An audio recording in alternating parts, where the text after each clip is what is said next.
Voilà, bonjour à tous, je crois qu'on peut commencer, tout le monde a pu joindre la session. Mon nom est Ferdinand Casier, j'aurai le plaisir de vous accompagner pendant une petite heure lors de cette session. Une session qui s'annonce quand même assez passionnante sur un sujet brûlant, naturellement.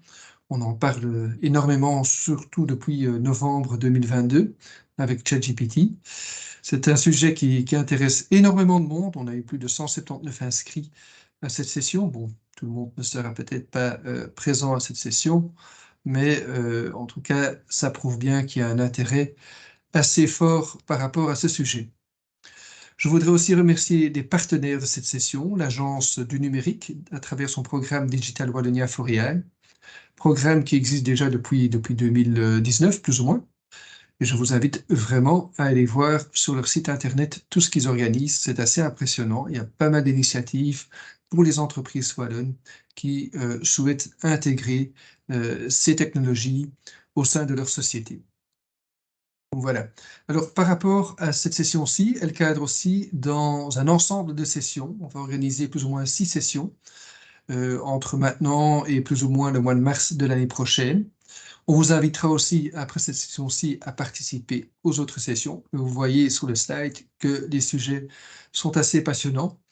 Donc aujourd'hui, fatalement, on va faire un petit focus sur tout ce qui est recrutement, sourcing, mais on aura entre autres aussi des sessions sur ChatGPT en tant que tel, également sur la donnée, session très importante. Et une des sessions aussi qu'on aura, ce sera sur l'AI Act, cette régulation européenne, qui va probablement être finalisée au niveau européen dans le courant de la présidence belge, pour être finalement effectif en 2025, peut-être 2026. On verra un peu au niveau timing comment tout cela se met. Donc plusieurs sessions intéressantes auxquelles je vous invite vraiment à participer. Je vous invite aussi à bien regarder le programme Startia, qui est une des initiatives dans le programme Digital Wallonia Forial. C'est une initiative qui pourrait vous intéresser à la fin de cette session, parce que si tout ce que notre orateur va vous raconter vous titille vraiment, et si vous vous dites que là, vous avez vraiment envie de démarrer quelque chose au sein de votre entreprise avec de l'intelligence artificielle, mais que vous ne savez pas comment, hein, ça, on entend quand même assez souvent que les entreprises nous disent, voilà, on veut bien faire quelque chose en IA, on sent qu'il y a quelque chose à faire, on a quand même des données, on pourrait en faire quelque chose, mais on ne sait pas comment s'y prendre, à qui s'adresser. Eh bien, ce programme-là, le Startia, va vous permettre d'être accompagné pendant 3 jours espacés sur plusieurs semaines, mais 3 jours avec un expert IA, rien que pour vous, pour votre entreprise, pour mieux mettre en évidence quelles sont les opportunités réelles et réalistes pour votre entreprise. Alors ça vaut vraiment la peine de faire cet exercice stratégique, quelque part, c'est un exercice stratégique qui permet d'avoir à la fin un roadmap sur la façon dont il faut avancer dans ce domaine-là. Donc voilà, n'hésitez pas à regarder le programme Startia. Et pour cela, contactez ma collègue Émilie qui co-organise ce programme avec Antoine Hublet de l'Agence du numérique. C'est vraiment un duo de choc. Ils sont là pour vous aider. Donc n'hésitez pas à les contacter pour toute question par rapport aux différentes initiatives. Je répète, vous aurez des slides par mail à la fin de cette session, en tout cas dans le courant de la semaine prochaine. Donc vous aurez également toutes les coordonnées disponibles à ce moment-là. Bien, un tout petit mot peut-être aussi sur Agoria, parce que je crois qu'il y a quand même pas mal de participants qui ne connaissent pas encore très très bien qui est Agoria. Agoria, c'est la Fédération belge des entreprises technologiques. Donc, on représente 2 secteurs essentiellement, le secteur manufacturier et le secteur digital. Donc, ce sont vraiment 2 gros secteurs. Ça veut dire que on a 2100 entreprises membres chez nous. Et là-dedans, en ce qui me concerne en tout cas, j'ai un groupe de travail qui regroupe plus ou moins 130 entreprises qui offrent sur le marché une expertise ou des produits ou des plateformes en intelligence artificielle. Et donc, il y a plein d'initiatives, plein d'actions qui se font avec ce groupe. qui vont de l'éthique à l'aspect régulatoire, comme je l'ai mentionné avec l'AI Act au niveau européen, aussi dans tout ce qui est initiative pour accompagner les entreprises dans l'adoption de l'IA, tout ce qui est talent, tout ce qui est skills, ça reste très important dans ce domaine-là aussi. Donc voilà, c'est un groupe de travail qui est fort actif là-dedans. Et je tenais également à le mettre en évidence au début de cette session. Si vous souhaitez retrouver certains de ces membres qui font partie de ce groupe, il y a moyen d'aller sur agoriaconnect.be et vous verrez, il y a des filtres sur la gauche qui permettent au niveau des technologies de choisir la technologie intelligence artificielle avec 6 sous-domaines. Et là, vous pourriez alors retrouver ces entreprises qui ont été contrôlées au niveau expertise. Ça veut dire qu'elles devaient chaque fois montrer une référence, un témoignage client en Belgique par rapport à une certaine expertise qui se trouve dans les filtres du côté gauche. Donc, il y a quand même un certain contrôle qui s'est fait par rapport à ça. Voilà, je crois qu'il est tout doucement temps de se lancer dans notre session. Session qui s'annonce vraiment passionnante avec un orateur hors pair, Monsieur Derek Durs, directeur général de référence. Monsieur Durs a déjà une longue expérience dans tout ce qui est digital parce que j'ai vu qu'il avait commencé déjà en 2010 plus ou moins sa propre boîte qui s'appelait Click Your Car, donc un site web pour acheter des voitures par Internet. Donc déjà à ce moment-là, très fort plongé dans le digital. Après, il a, dans son parcours, plutôt été chez Vlan, d'abord directeur de autovlan.be et puis directeur digital de Vlan Media, pour finalement passer en 2020 comme directeur de référence que la plupart de nous connaissent naturellement très bien.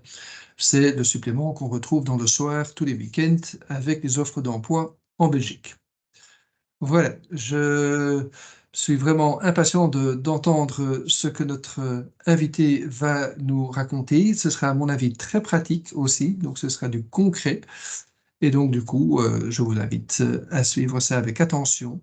N'hésitez pas à poser des questions à travers le Q&A. Le chat, on va plutôt l'utiliser pour les questions pratico-pratiques, mais les questions de contenu, il faudrait plutôt utiliser le bouton dans Teams, qui est le bouton Q&A. La session est également enregistrée, donc voilà, ça permettra aussi de la revisionner par la suite. Et alors, également très important, on mettra dans le chat à la fin de la présentation le lien vers le formulaire d'évaluation. Alors voilà, essayez de le remplir, ça nous aide vraiment, donc ça nous ferait vraiment plaisir de bien remplir cette évaluation. Voilà, Monsieur Durs, la parole est à vous. Et voilà, plongeons pleinement dans le monde de l'IA générative. Alors, quelque chose qu'il faut bien comprendre, et c'est un peu le postulat que je vais défendre aujourd'hui, c'est que l'intelligence artificielle, on en a tous entendu parler, on en a tous une connaissance plus ou moins grande, et j'ai vraiment envie de défendre le point de vue aujourd'hui, et c'est mon point de vue, c'est que demain, je ne crois pas que les métiers vont tous disparaître, je ne crois pas que l'humain va disparaître, je pense qu'on est tous appelés à être des humains augmentés. On est appelés à être capable de s'adjoindre de la force de l'ordinateur, de la force de l'intelligence artificielle, et les gagnants de demain, ou en tout cas ceux qui tireront le mieux leur épingle du jeu, seront ceux qui seront capables de s'augmenter de façon efficace et pertinente. Et donc, on a chez Rossel une blague, c'est on a un nouveau collègue, on a un nouveau collègue qui est l'intelligence artificielle, et donc le premier réflexe, et ce qu'on essaie de mettre, c'est d'utiliser ça un peu partout. Alors nous, on est un groupe de presse, on est violemment impacté par ces transformations en tant que groupe de presse. Qu'est-ce qui va se passer de l'information de demain? Comment faire pour que l'intelligence artificielle qui lit nos contenus respecte le droit d'auteur, respecte le travail de nos journalistes pour la création du savoir de demain. Ce que on fait du coup souvent, le premier réflexe, ça va être de demander à ce qu'on appelle notre nouveau collègue, qui est en fait ChatGPT ou n'importe lequel autre système d'intelligence artificielle qui permettrait de rentrer en discussion.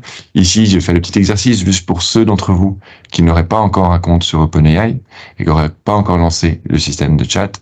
Je vous pousse, et je sais pas comment le dire autrement, mais comme je vais tellement le répéter aujourd'hui, qu'à mon avis, il y aura tous ceux qui n'auront pas encore un compte sur OpenAI iront en faire un. Et j'irai même encore plus loin. Pour moi, ceux d'entre vous qui n'ont pas un compte payant sur OpenAI sont en train de rater un tournant qui est en train de se passer, parce que autant on peut débuter avec un compte gratuit, autant rapidement, si on veut comprendre et pousser plus loin et être ceux demain qui peuvent réfléchir à ce qu'on fait avec l'intelligence artificielle dans nos entreprises, pour moi, c'est un devoir de comprendre comment ça fonctionne, comment on s'en saisit et quelle utilité ça peut avoir. Et donc, je pense, au jour d'aujourd'hui, utiliser plus Google qu'OpenAI est une erreur. Je pense que vous devriez, en temps, utiliser autant Google qu'OpenAI, et ça vous donne un ordre de grandeur sur à quel point je pense vraiment que vous devez vous tourner vers cet outil-là pour essayer de résoudre une série de problèmes, se casser les dents souvent, et essayer de lire et de comprendre comment passer au travers ces problèmes. Parce qu'effectivement, il y a beaucoup de problèmes autour de l'intelligence artificielle, il y a beaucoup de problèmes qui ne sont pas encore résolus. Un qui a été résolu avant-hier, c'est qu'OpenAI était un système qui se basait sur un web arrêté il y a 1 an et demi ou 2 ans, je me souviens plus la date exacte. Depuis avant-hier, ils ont décidé d'ouvrir au web en temps réel. Donc il est possible aujourd'hui dans la version payante d'abord, et puis la version gratuite arrivera, il est possible aujourd'hui de questionner le web et d'avoir des réponses là-dessus. Et donc c'est un énorme changement, ça vous permet aujourd'hui d'avoir des réponses qui sont fraîches sur ce qu'il se passe autour de vous, va être intégré dans les réponses. Donc, premier élément important, faites-vous un compte sur OpenAI, utilisez-le tous les jours, et rendez-vous compte à quel point c'est pas forcément fluide ou ça semble fluide. Mais donc c'est important, je pense, d'aller à travers ça. Et pour ceux qui sont les plus passionnés, pousseront un peu plus loin, ils iront jusqu'à utiliser des intelligences artificielles annexes. Mais voilà un premier élément important que je souhaite transmettre. Un deuxième serait de faire attention aux points de faiblesse. En fait, au jour d'aujourd'hui, il faut comprendre ça, et ça va nous outiller pour la suite. C'est comment fonctionne un système comme ChatGPT. En fait, c'est un système probabilistique, un système de probabilité qui, quand vous posez des mots les uns derrière les autres, ça veut dire quand vous faites un prompt, quand vous posez des mots les uns derrière les autres, à un moment donné, il va se dire comment est-ce que je construis ma réponse et comment je vais enchaîner les mots de façon la plus probabilistique. Et donc, il va écrire un premier mot et se dire, après ça, c'est quoi la probabilité que le deuxième mot le plus pertinent soit celui-là, et ainsi de suite. Et il va construire sa réponse comme ça. Donc, c'est un système qui a été mis en place avec une interface dans le but de faire de la discussion. Donc, c'est une intelligence générative, une intelligence artificielle générative, c'est-à-dire qu'elle va générer quelque chose, un output, mais dont le but est de chatter. Et donc, pourquoi c'est important de comprendre ça? C'est que du coup, de là va découler certains problèmes. C'est que dans une conversation, pour être poli dans une conversation, c'est qu'à un moment donné, être en opposition totale est mal poli et malvenu.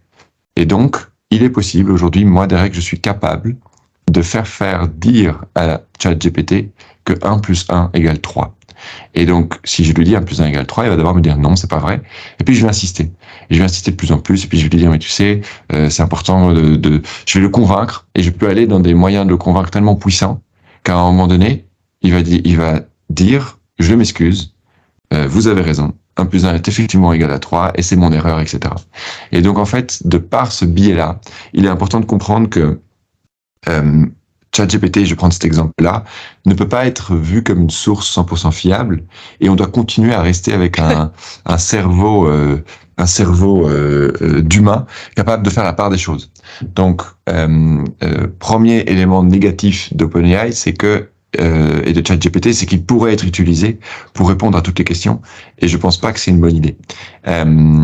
Ici, je me suis dit, tiens, mais comment est-ce que DALL-E, qui est une des intelligences artificielles génératrices d'images, pourrait se représenter elle-même? Et j'ai trouvé l'image bluffante de réalisme.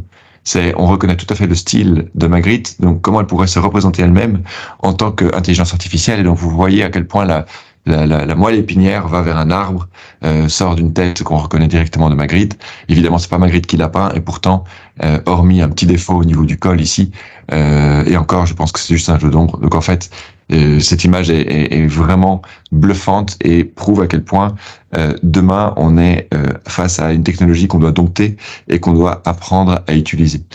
Juste pour l'anecdote et le petit jeu, je me suis dit, tiens, mais si je fais d'autres façons de faire, il se fait que à chaque fois, comme j'ai envie de vous outiller, je vous ai repris le prompt que j'ai fait. Donc, regardez les prompts que j'ai fait. Si une image vous intéresse, vous dites, tiens, mais j'ai envie de pouvoir la reproduire. Vous copiez-coller ceci, vous la mettez dans DALL-E.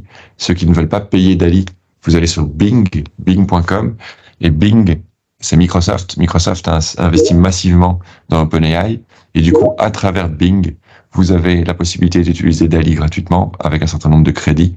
Donc, il n'y a aucune excuse pour ne pas utiliser ces outils.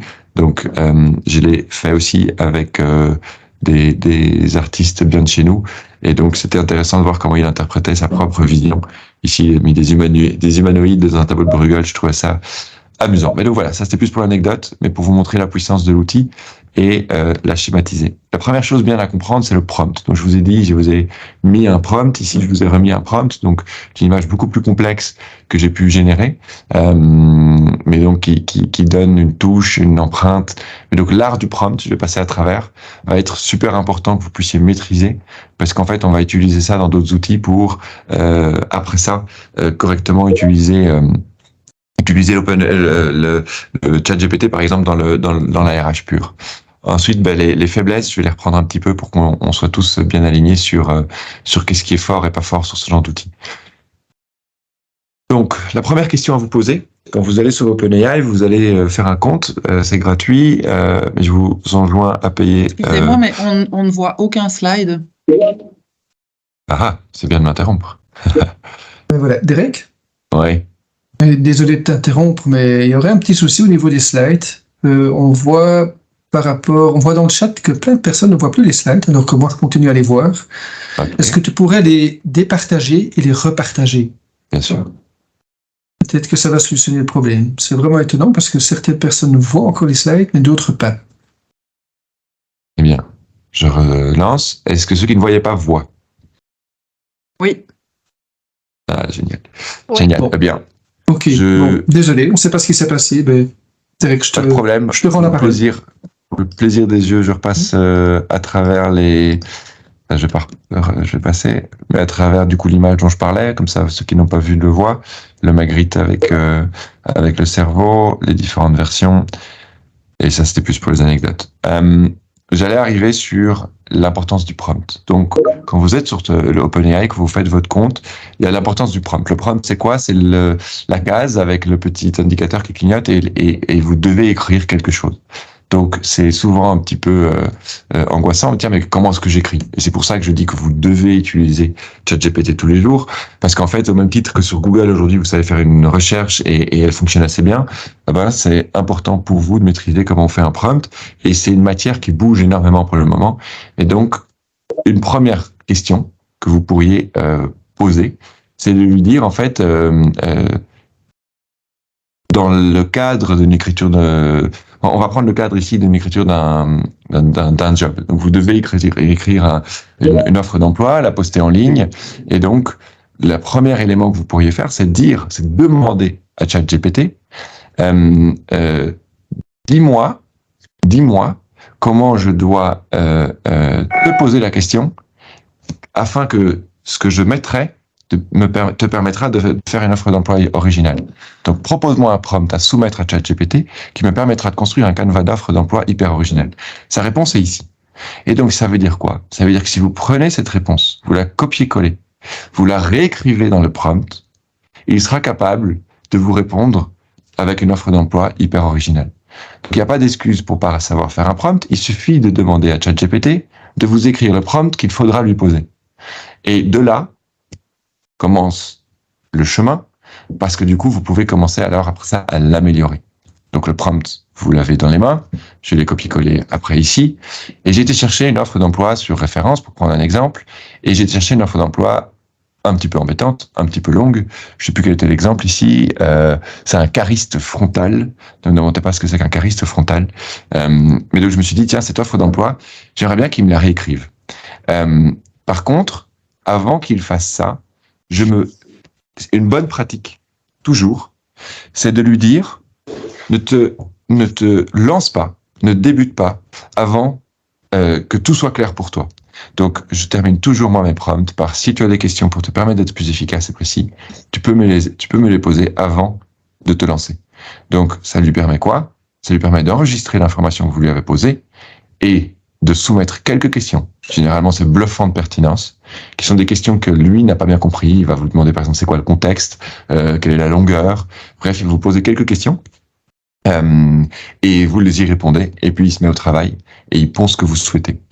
Donc, ici, je lui ai demandé de réécrire, et je lui ai demandé de faire quelques questions. Et ici, du coup, on voit, pourriez-vous me donner plus d'informations sur les avantages et les opportunités que l'entreprise offre à ses employés? Pourriez-vous me préciser les principales responsabilités du poste et des compétences? Pour ceux qui sont des RH dans la salle, pour ceux qui savent à quel point le business, comme on l'appelle, écrit parfois des job postings qui sont pas ou des besoins, des job descriptions qui sont pas forcément adaptés à être postés, voilà une super façon de mettre le business face à sa responsabilité en disant, écoute, ta job description, elle est pas assez claire. J'ai moi-même des questions, il fait que c'est pas vous, c'est ChatGPT, mais vous avez des questions, vous et votre meilleur ami ChatGPT avez des questions à lui poser. Vous lui demandez au business de approfondir la job description pour qu'elle soit bien complète. Ensuite, vous allez avoir ce canevas qui va sortir, qui est un canevas, mais du coup que vous pouvez améliorer. Donc ici, je lui avais demandé de le faire sous le canevas avec un titre, un chapeau, des promesses, etc. Mais, et je vais expliquer ça après, il y a moyen de faire différents canevas. Et donc ici, il a commencé à réécrire le job posting. Il a commencé à réécrire le job posting et ça, c'est quelque chose que vous pouvez faire. Une façon simple d'utiliser ChatGPT pour, de façon simple, réécrire tous les job offers que vous avez. Parce que l'intelligence artificielle va vous permettre quoi? Et de gagner du temps, mais aussi d'en faire des traitements différents. Donc, là où ça va être super intéressant, c'est que, et on va le voir plus loin, c'est que le contenu que vous allez produire en tant qu'entreprise va avoir un impact sur votre employer branding. Donc, au jour d'aujourd'hui, écrire simplement « cherche 3 hard skills, 5 soft skills et offre le meilleur job du monde », ce que 99,9% des recruteurs font aujourd'hui quand ils postent une offre d'emploi, ça vous permet de dire je vais commencer à être plus pertinent. J'ai demandé à ChatGPT de m'en faire une version pour la publication sur un site d'informaticien.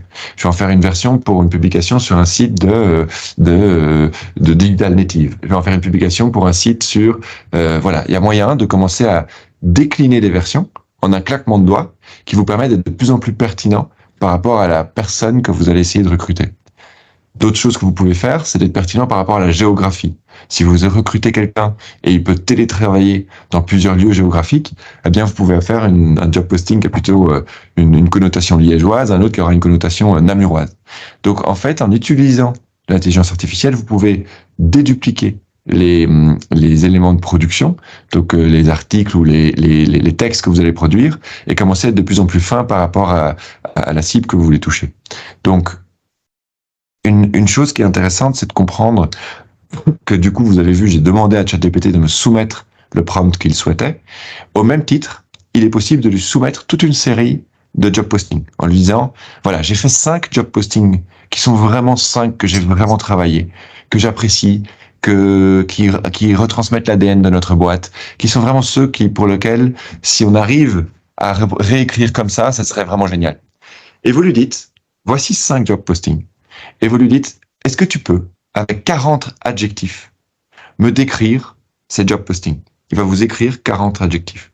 Puis vous lui dites, est-ce que tu peux me résumer une structure type de ces 5 job postings? Il va vous résumer une structure type. Qu'est-ce que vous faites ensuite de ces 40 adjectifs et de cette structure type? Ça va être votre signature.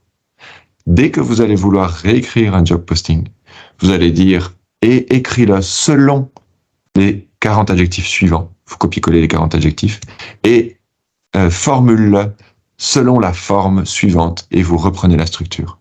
Et en fait, ça va être une patte, ça va être une émotion que vous allez mettre à travers tous vos job postings qui vont permettre de véhiculer des valeurs de sens de l'humour, des valeurs de professionnalisme, des valeurs voilà, est-ce que vous vous voyez ou est-ce que vous tutoyez, des valeurs toutes sortes de valeurs que vous pourriez avoir dans votre façon de vous adresser aux candidats. Et ça, c'est hyper important dans l'employer branding. Et donc, je me permets de bien expliquer un cas de figure, du coup, ici, où on peut utiliser ChatGPT pour réécrire du job posting. Il y a un truc triste pour nous en tant que job board. Une de nos activités, c'est d'avoir un job board où les employeurs d'entreprise peuvent poster leurs offres d'emploi. C'est de se rendre compte qu'en fait, les candidats, ils appliquent et il y a tellement de candidats face à un certain nombre limité d'emplois. Au final, nous, en tant que recruteurs, vous, en tant que recruteur, vous n'avez pas toujours le temps, et souvent pas le temps, c'est ce qu'on voit ici dans la statistique, de répondre ou de donner un suivi à ces candidats. Au jour d'aujourd'hui, ça, c'est, je pense, il n'y a plus d'excuses. Avec le web qu'on a face à nous, avec les outils qu'on a face à nous, et avec l'intelligence artificielle qui arrive à toute vitesse, il n'y a plus d'excuses pour ne pas répondre et ne pas donner un suivi à ces candidats. Ça fait partie de ce qu'on appelle l'expérience candidat.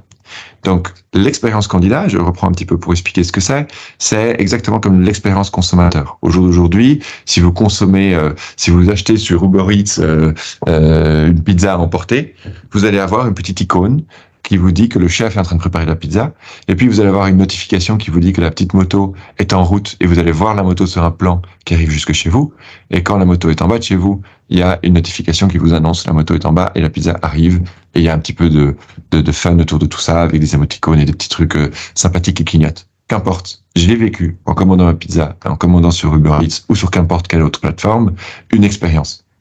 Cette expérience, aujourd'hui, on est tous très mauvais pour la faire vivre à nos candidats. Ça veut dire quoi? Ça veut dire que quand elle voit l'offre d'emploi, on pourrait tout simplement, comme étape suivante, envoyer un accusé de réception de candidature. En disant tout simplement, merci pour l'offre, merci pour d'avoir envoyé la candidature. Et là où hier, je vous aurais dit, vous pouvez envoyer un message classique, ici, je vous dirais, vous pouvez personnaliser votre réponse en fonction de ce qu'il a envoyé. S'il n'y a pas de lettre de motivation, vous pourriez aussi dire à l'intelligence artificielle, pour chaque candidature entrante, prépare-moi un texte d'un mail sortant, et avec un outil tout simple, il y a des petits outils pour 40-50 € par mois qui prendraient en main cette réponse, et je viendrai sur des outils comme ça par la suite, qui prendraient en main cette réponse. Il y a aujourd'hui plus d'excuses pour lui faire vivre une expérience au candidat. Ensuite, de lui dire, au moment où le dossier est pris en main et le moment où il est analysé, de lui dire, voilà, on analyse votre dossier, et lui donner un suivi. Donc, au jour d'aujourd'hui, tout ça, c'est du contenu, c'est des emails transactionnels, c'est des emails qui partiraient vers le candidat. Ces emails peuvent être pris en main pour l'écriture par ChatGPT, et c'est là que vous allez générer un espèce de wow effect, notamment aussi sur l'entretien d'embauche, de lui prévenir. Demain, c'est ton entretien d'embauche, ou c'est votre entretien d'embauche. Voilà les choses qu'on va regarder ensemble. Voilà ce sur quoi vous devez vous préparer. Voilà là encore la job description qu'on avait postée, etc., etc. Ça fait partie de l'expérience. Et croyez-moi, vous allez voir quelqu'un face à vous qui est, s'il est par hasard introverti, qui ne sait pas bien se vendre, eh bien là, vous aurez quelqu'un qui sera détendu, qui se vendra au mieux. Et donc, au lieu de pencher trop souvent pour des recrutements de gens qui savent se vendre, vous allez avoir dans votre entreprise des gens parfois plus riches, ou en tout cas qui ont une belle beauté intérieure que vous n'aurez pas forcément pu voir, simplement en mettant en place une expérience candidat. Et c'est la même chose pour l'expérience collaborateur, puisque une fois que vous l'embauchez, que vous faites l'onboarding, ça devient un de vos collaborateurs. Et il suffit de taper sur Internet expérience candidat ou expérience collaborateur. Vous allez trouver plein de ce qu'on appelle des touch points. Ça, c'est des mots qui viennent du marketing. C'est des moments d'interaction. Et ces moments d'interaction sont des super moments pour faire passer une émotion, pour faire passer un effet wow, pour justement véhiculer vos valeurs d'entreprise et vos éléments d'employer branding. Parce qu'au final, c'est quoi l'employer branding? Ça revient à se poser la question de c'est quoi porter le maillot de mon entreprise. Et en fait, porter le maillot de l'entreprise, ça revient à créer une culture interne. Et cette culture, elle passe par énormément d'outils, et énormément de choses à mettre en place. Et on va repasser à travers ici. Mais donc, dans le recrutement, il y a la partie qu'on voyait qui est très transactionnelle, qui est de refaire l'offre d'emploi. Mais après ça, il y a tous les éléments les éléments de communication de l'employer branding, et on va regarder ensemble ce que vous pouvez assez facilement, pour lesquels vous pouvez assez facilement vous faire aider par l'intelligence artificielle. Et donc, on regroupe ça en plusieurs catégories. Il y a 4 catégories. Et ces slides vous seront envoyés et seront disponibles pour justement pouvoir, avec vos équipes, regarder c'est quoi qu'on veut mettre en place en interne pour notre employer branding. Mais donc, il y a ce que vous contrôlez. On a vu l'exemple des annonces de job. J'ai pris un peu le temps de vous expliquer comment c'était, on faisait un prompt, etc. Et des cas de figure dans lesquels moi, par exemple, j'utilise. Donc, il y a votre site internet avec vos articles de blog sur la page carrière. Généralement, le RH et la RH, la section du site dont elle est responsable, c'est la page carrière. Là-dessus, il y a plein de choses à poster, à écrire. Ce contenu, et on va le voir après, peut être écrit avec de l'aide. Il y a vos cultures, vos valeurs, ça c'est des choses que vous contrôlez. Du coup, la page carrière, on en a parlé. Aujourd'hui, il n'y a plus d'excuses pour faire des moches pages carrière. Vous dites à ChatGPT, je veux que tu me codes en HTML un bloc avec un menu au-dessus de mon site.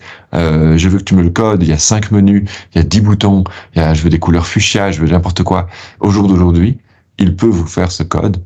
Nous, chez Référence, on écrit nos emails. Donc, quand on a des emails à envoyer, le code de ces emails, de plus en plus souvent, on le fait avec ChatGPT et on gagne un temps fou parce que du coup, ça nous permet de produire du contenu, de se concentrer sur justement l'adaptation des contenus. Donc, la page carrière, les interactions avec les candidats, on en a parlé, et tout ce qui est comme externe. Après, est-ce que vous pouvez influencer ce que vous pouvez influencer indirectement, est-ce que vous ne contrôlez pas? Donc, il y a toutes sortes de niveaux de contenu, et je les ai repris ici. Mais donc, sur les éléments en rouge, il y a, entre guillemets, pas d'excuses. C'est un super endroit pour s'exercer avec vos équipes ou vos collègues, justement en utilisant l'intelligence artificielle, en lui soumettant des URL.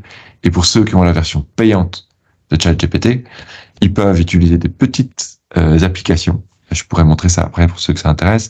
Des petites applications pour justement pouvoir y glisser des PDF, y glisser des Word, y glisser des Excel. Utiliser ces fichiers-là pour après ça dire à l'intelligence artificielle, écoute, j'ai pas le temps de lire tout ce document-là, je voudrais en résumer la substantifique moelle. Il y a un rapport sur Agoria fait un rapport de 150 pages sur l'intelligence artificielle en Wallonie. Ben, vous avez pas le temps de tout lire. Vous le glissez à ChatGPT, vous dites faites-moi un résumé d'une page et vous transmettez ça à votre équipe en disant voici ce qu'il faut retenir de ce document de 140 pages et voici le lien vers le document complet. Ça vous permet à vous, à vos équipes de devenir plus complet, plus intelligent, plus vite. Et donc, ça c'est par exemple une bonne utilisation de l'intelligence artificielle au jour d'aujourd'hui. C'est pour en faire des résumés, pour en faire des retraitements de certains niveaux d'information, comme on l'a vu sur le job posting. Une autre façon de voir l'employer branding, c'est l'écosystème des contenus. C'est une autre façon de voir ce qu'on a vu juste avant. Et donc, je vais pas revenir là-dessus. C'était pour vous outiller, c'est à votre disposition. Et donc là, justement, il y a des choses à faire, notamment pour rédiger les contenus. Et donc, souvent pour l'environnement RH, c'est compliqué de rédiger des bons contenus parce qu'on n'a pas forcément les compétences en interne. On doit l'externaliser au département communication. Le département communication, ça c'est encore un autre grand problème de la RH et de la collaboration RH et marketing. C'est que généralement, ces deux départements sont des départements cloisonnés, séparés et qui font partie de directions différentes. Et donc, il y a une mauvaise collaboration dans les entreprises. En tout cas, c'est ce que nous, on voit en accompagnant plus de 2000 sociétés chaque année. En termes de recrutement, on voit qu'il y a une mauvaise collaboration entre le marketing et la RH, et donc l'intelligence artificielle permet de générer des contenus, en tout cas d'avancer sur une première version du texte. Moi, je conseille toujours de relire après et de peaufiner, mais voilà une bonne façon d'améliorer son contenu. Attention, face à vous, il y a aussi des candidats qui commencent à utiliser ces genres d'outils, et donc c'était une enquête qu'avait fait Resume Builder en se disant tiens mais à quel point est-ce que les gens et les candidats commencent à utiliser ça, et en fait plus de 69% des gens qui l'utilisent en tant que candidats se rendent compte qu'ils ont une meilleure façon de se vendre, qu'ils se vendent mieux, ils sont plus percutants, plus pertinents, plus adaptés. On a tous déjà reçu des CV ou une lettre de motivation de quelqu'un qui applique dans un groupe A et qui en fait a oublié d'enlever sa lettre de motivation pour le groupe B et du coup ça fait très mauvaise figure de voir qu'en fait il essaie de personnaliser mais qu'il n'arrive plus à suivre. En fait c'est tout simple, ils envoient à tout va les CV et parfois ils se trompent. Ah ben eux aussi s'arment et du coup ça c'est une anecdote, mais c'est que à nous d'essayer de en faire bon usage demain pour se dire ceux qui l'utilisent, en tout cas moi ce serait ma réaction, si je croise quelqu'un, je sens qu'il a utilisé ChatGPT, j'aurais au jour d'aujourd'hui en tout cas tendance à me dire c'est quelqu'un qui est débrouillard, c'est quelqu'un qui a compris que ça pouvait l'aider et l'amplifier et faire plus vite son travail demain. Je ne vais pas lui me dire oula il a triché, et je pense que ce serait la mauvaise approche par rapport à cette déferlante qui nous arrive dessus de l'intelligence artificielle. C'est pas de dire c'est de la triche. En fait, ça va faire partie de nos mœurs, ça va faire partie de notre quotidien. Et donc c'est plutôt aujourd'hui un signe d'intelligence, je trouve, de l'utiliser adéquatement. Et donc ça c'était je surveille le temps et je vais essayer d'avancer sur cette partie-ci comme ça. On garde le temps pour les questions-réponses. Et donc, la deuxième partie, le deuxième chapitre, c'est le sourcing. Donc après qu'on ait vu comment l'utiliser en recrutement et quelques cas de figure en termes de production de contenu, d'employer branding ou de pure annonce job posting, en fait, il y a le sourcing. Et donc, le sourcing, c'est l'art de transformer un individu quelconque qui est en train de faire toute autre chose de son quotidien, généralement qui est en poste chez quelqu'un d'autre, en candidat.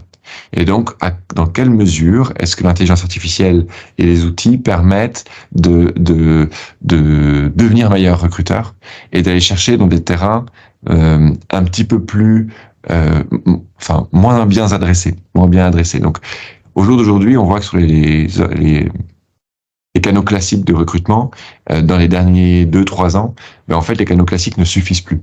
Vous devez utiliser les canaux classiques, mais à côté, vous devez commencer à être plus ingénieux, plus multiplier les initiatives, tester les différents systèmes. Une des tendances qu'a le vent en poupe, c'est le sourcing. Et on voit des entreprises qui commencent à se renforcer là-dessus vraiment de façon forte et qui réinternalisent ce métier de sourceur en disant mais moi je vais prendre ça en interne.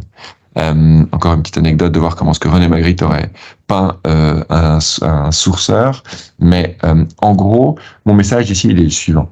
Je vais faire une petite démo de quelques outils que j'emploie au quotidien, que j'employais avant dans le domaine du marketing, et en arrivant chez Référence il y a 4 ans, qu'on a switché dans le monde du recrutement. Et je ne suis pas du tout le seul à utiliser ce genre d'outils. C'est quelque chose qui existe et qui fait partie d'une tendance en marketing qui s'appelle le growth hacking. Growth comme croissance. Et hacking, non pas comme le fait de pirater un système, mais plus d'avoir le côté ingénieux d'utiliser un système A pour un objectif B, c'est-à-dire de détourner un outil pour une utilisation annexe. De là vient le growth hacking. Si ça vous intéresse, c'est des sujets passionnants et c'est des façons de rester au courant de ce qui se fait dans le marketing. Et généralement, c'est ce que je dis dans les zones un peu grises. Ça veut dire que c'est encore un petit peu le Far West. C'est encore, c'est en train de se structurer. Les outils sont de plus en plus en train d'essayer d'aider pour arriver à nos fins. Et je vais essayer ici de vous montrer une séquence que j'emploie.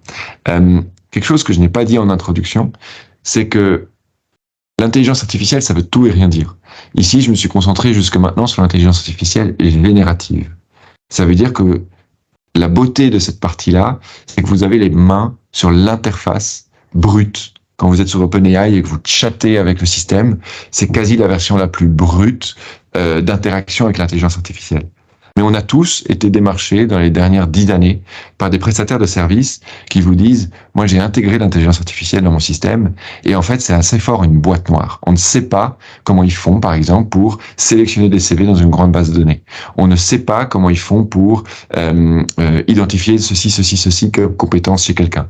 On ne sait pas, etc. Donc, on ne comprend pas forcément comment ça fonctionne. Par contre, on voit qu'il y a un certain output. Le risque de ça, et je pense que c'est notre risque à tous demain, c'est de se laisser dépasser et de ne plus être aux aguets du genre de problème qu'il peut y avoir dans ce genre de cette intelligence artificielle utilisée à tout va, et de continuer à rester un humain intelligent qui a compris le système brutal, brut, simple de l'intelligence artificielle générative pour pouvoir comprendre quand un prestataire vient vous voir en disant « mais moi j'ai de l'intelligence artificielle », de poser les bonnes questions en disant comment est-ce que je vais faire pour, si j'ai une population A Et on va dire, j'ai tous des mâles alpha dans mon entreprise, blancs, de 40 ans, et ça c'est la population que j'ai chez moi, et je n'ai recruté jusqu'à aujourd'hui que des gens comme ça. Le risque, c'est que le système que vient vous proposer le prestataire prolonge ce qu'il connaît, c'est-à-dire qu'il va se documenter sur un set de données qui sont ces espèces de mâles alpha que vous avez dans votre entreprise.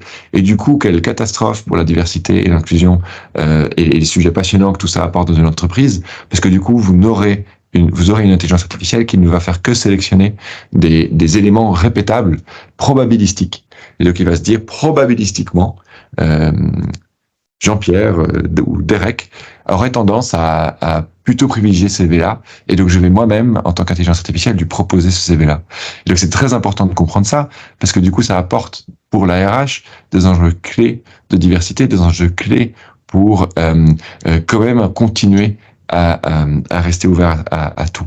Ici, je vais faire une petite démo, parce que c'est une démo outillante.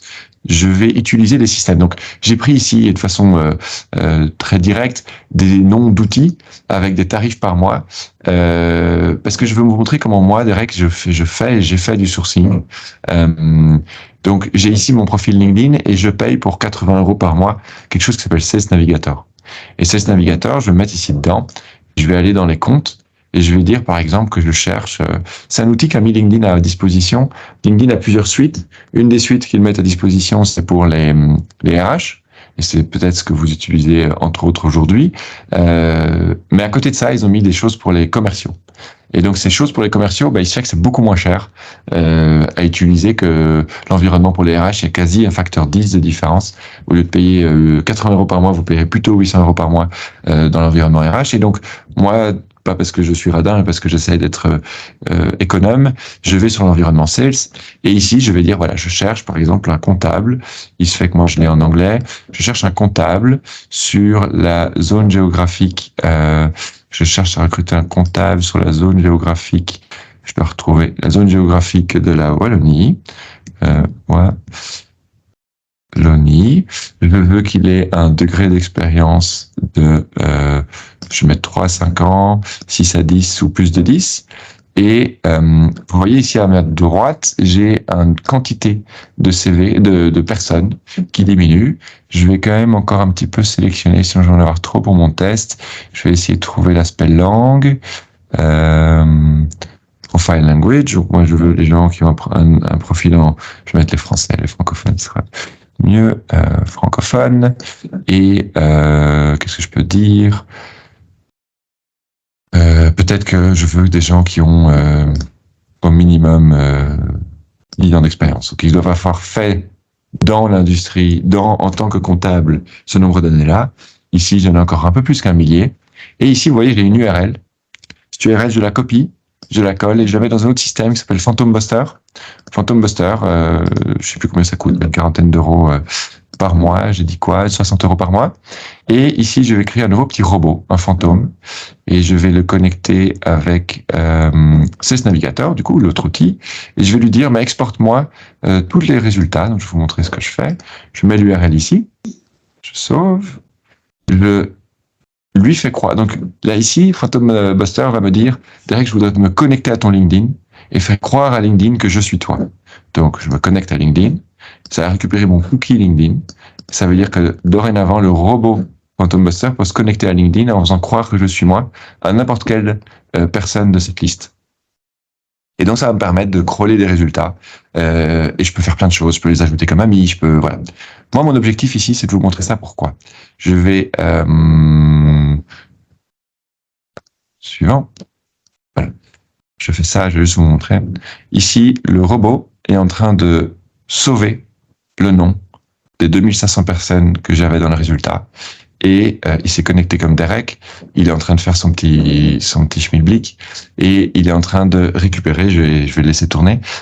Moi, ça va me permettre quoi? Ça va me permettre en fait d'avoir une liste de gens qui ont publié leurs données sur Internet. Donc, dans tout l'aspect du GDPR, ici, c'est bonne nouvelle, c'est des données que les humains qui sont là derrière ont décidé de publier sur le web. Et donc, aujourd'hui, c'est des données publiques. Et donc, ces données publiques, vous les récupérez, vous faites qu'une seule chose, en fait, vous les structurez. Vous les structurez dans un tableau Excel avec des colonnes qui seront reprises de c'est quoi son nom, c'est quoi son entreprise, c'est quoi son année de travail, etc., etc. Et donc, Phantom Buster va commencer à structurer ça dans un tableau qu'ensuite je vais utiliser. Et je vais pouvoir utiliser dans un autre outil, Lemlist. Lemlist, c'est un outil qu'on utilise chez nous, qu'on connecte, et donc ces outils, on les connecte entre eux. Donc, vous avez vu, j'ai connecté Sales Navigator à Phantom Buster. Donc, vous pouvez faire exactement la même chose dans Lemlist. Vous vous connectez, là c'est un peu plus long, je ne vais pas faire la démo ici pour respecter le timing. Vous vous connectez à Lemlist, vous reprenez le lien du résultat de cette recherche, et je vais l'arrêter ici, juste comme ça, vous voyez. Ici, du coup, il va me mettre les résultats de la recherche, et je connecte Lemlist. Lemlist, ça va faire quoi? Ça va envoyer à chacun individuellement un email. À chaque comptable qui est en poste, je vais faire un email. Cet email, je vais pas lui dire nous sommes référence, ça. Je vais dire bonjour, je suis Derek. Je souhaite prendre un café, un quart d'heure avec toi. Et je vais essayer de me connecter moi, humain, en tant que lui, avec lui, humain. Sauf que je vais en faire des centaines, voire des milliers par jour. Et je vais du coup avoir dans ma boîte mail, de temps en temps, des gens qui acceptent de prendre un rendez-vous d'un quart d'heure avec moi. Et ça, je vais leur mettre ce qu'on appelle un Calendly. Pour ceux qui connaissent aussi l'outil Calendly, je sais pas si je l'ai repris ici. Je l'ai pas repris. Donc, Calendly. Ça, c'est un outil qui se connecte à mon agenda, qui permet à n'importe qui de prendre un rendez-vous d'un quart d'heure dans mon agenda. Et je vais y dédier 3 jours d'affilée. Et je vais laisser tourner la routine. Je vais dire que dans 2 semaines, j'ai 3 jours pour faire un meeting d'un quart d'heure. Et je vais avoir une centaine de personnes en 3 jours. Et qui sont tous des comptables en poste, avec qui je vais avoir une petite discussion. Et cette discussion sera une occasion de rentrer en contact et d'essayer de voir si ils sont pas en train de se tourner les pouces et qu'ils n'ont pas envie de changer de boulot. Et donc ça, typiquement, c'est un funnel de sourcing dans lequel l'intelligence artificielle intervient à plusieurs endroits, notamment à partir de créer des emails personnalisés. Parce qu'en fait, Christophe, qui est en poste chez Nestlé depuis 5 ans, qui se tourne les pouces et qui s'embête, il aura un email personnalisé qui dit « Bonjour Christophe, j'ai vu ton profil sur LinkedIn, je suis moi aussi en poste depuis 10 ans, où j'ai aussi une grosse expérience dans les grandes boîtes, j'ai changé et je suis maintenant dans des PME, je voudrais échanger 5 minutes avec toi. » Bref, vous pouvez inventer des messages, vous pouvez utiliser des prompts intelligents pour guider ça, et du coup, chaque personne recevra dans sa boîte mail un email personnalisé, utilisé avec l'intelligence artificielle. Et donc, c'est un autre des aspects que je voulais voir avec vous aujourd'hui, sur comment utiliser l'intelligence artificielle. Et j'ai, après ça, des autres, il y a d'autres outils, la Growth Machine, Lemlist, bref, ils sont ici. Et j'aurais pas assez de temps. Et donc, je vais m'arrêter. J'ai des cases que j'aurais pu vous montrer, de choses qu'on a faites chez Référence pour essayer chez Rossel, pour utiliser l'intelligence artificielle pour créer des pools, donc des regroupements de types de candidats, par exemple pour la SNCB, des types de candidats, de potentiels accompagnateurs de train. Et on a regardé tous des profils similaires sur nos audiences, ce qu'on appelle du lookalike. On a utilisé l'intelligence artificielle pour faire ça, ou on utilise du lookalike, ça veut dire que ceux qui ont un pattern ou un état d'esprit d'accompagnateur de train, qu'on a identifié grâce à une série d'articles qu'on avait écrits, on avait écrit là-dessus, ceux qui ont lu jusqu'au bout, qui ont signifié un intérêt, on va les mettre dans un grand pool de personnes potentiellement intéressées et on va s'adresser à eux, en particulier en disant « Tu veux devenir accompagnateur de train, j'ai des super solutions pour toi. » Et si on se parlait 5 minutes. Et pour respecter le timing, je vous propose d'arrêter là, parce que je suis un grand bavard, je pourrais parler encore pendant 4 heures. Mais j'en profite pour vous dire, et comme ça, ceux qui sont connectés jusqu'à 14 heures le sauront, que on reste disponible, et si pas moi, le reste de l'équipe, il se fait que moi, je vais changer d'orientation professionnelle prochainement. Mais donc, sur Hello@Référence, il y a toute l'équipe Référence qui est à dispo pour prolonger ces discussions. On est passionné d'intelligence artificielle en RH. J'ai pas pu aller à travers tous les cas de figure qui existent. On a un canal chez Rossel, on est plus de 180 à parler d'intelligence artificielle toute la journée.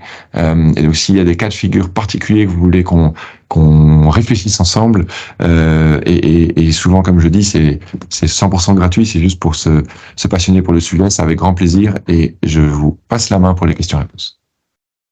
Eh bien, Derek, un tout grand merci pour cette présentation qui quelque part nous donne vraiment envie d'aller quand même plus loin, parce que c'est vrai que tout ce que vous avez montré est quand même passionnant, tous ces outils avec LinkedIn et tout ça, et ce qui allait venir encore avec les use cases. Donc, quelque part, on reste un peu sur sa fin aussi pour voir le reste. Bon, c'est bien d'avoir mentionné qu'il y a moyen d'aller plus loin avec l'équipe après.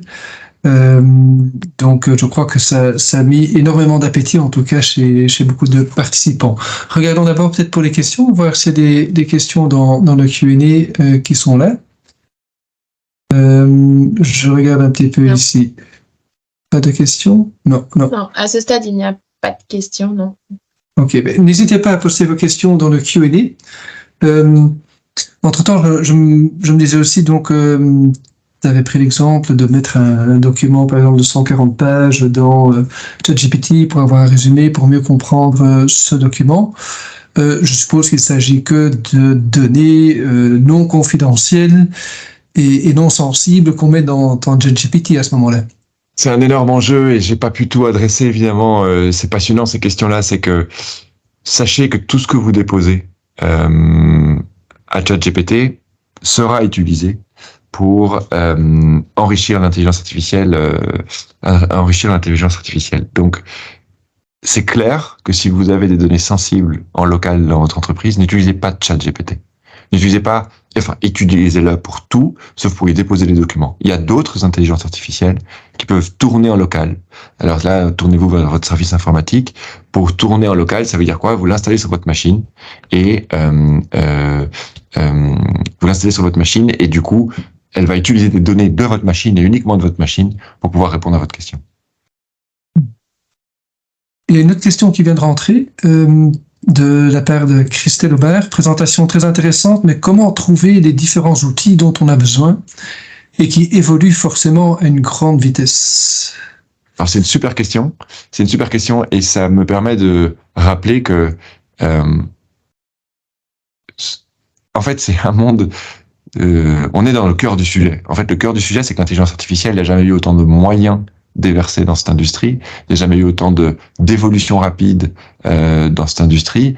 Et on voit aujourd'hui qu'avec des sommes colossales, il y a encore une boîte française qui s'appelle Mistral, ils ont commencé leur projet en janvier, ils ont reçu 100 millions d'euros, et on est en septembre, ils ont sorti un premier système d'intelligence artificielle complètement colossal en termes de puissance, et ça, c'était en 9 mois. Là, ils lèvent 400 millions, et ils vont encore plus grandir. On voit la vitesse et la puissance du truc. Pourquoi je dis ça? Parce qu'en fait, vous ne trouverez pas un lieu unique où il y a une Bible et vous trouverez tout. Par contre, il existe un endroit, de nouveau, tout au début, si vous étiez connecté au début, je parlais de Jérémy Lamry, et ce que je propose, c'est que je vous renvoie cette ressource, que je vais mettre un peu de temps à retrouver, où Jérémy, il a listé tous les outils qu'il a déjà trouvés. Et de là, il y met une cote, il y met dans quelle raison RH lui l'utilise, et c'est des outils parfois payants, parfois gratuits. Et donc, c'est pour moi, au jour d'aujourd'hui, la meilleure ressource pour se tenir informé, parce qu'on a quelqu'un là qui fait ça à temps plein, et qui met ça ouvert en open source.